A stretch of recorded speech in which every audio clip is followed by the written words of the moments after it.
The United Nations General Assembly had seen its share of controversy over the decades, but nothing like what happened today.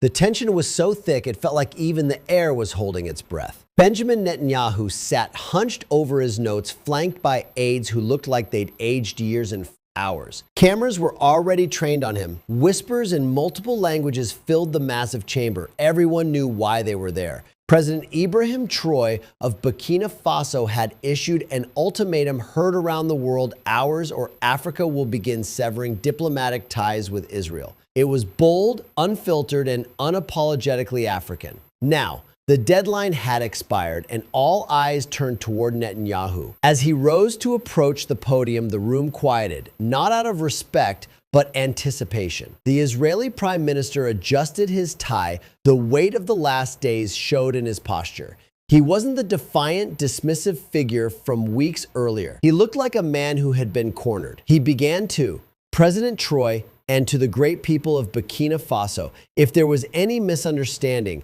any perception of insult, it was never my intention. Right there, you could feel it. He wasn't taking responsibility, was minimizing, dodging. He went on for nearly minutes, repeating vague platitudes about shared values and regional cooperation, but still no apology, no acknowledgement of the insult, no mention of Africa's rightful outrage. And then, in what felt like a desperate PR move, Netanyahu extended his hand toward Traore's section of the chamber. A symbolic handshake, a gesture that had worked for decades with other leaders, but this time it did good. President Traore stood up. He looked straight at Netanyahu, then turned his back, walked out, no words, no drama.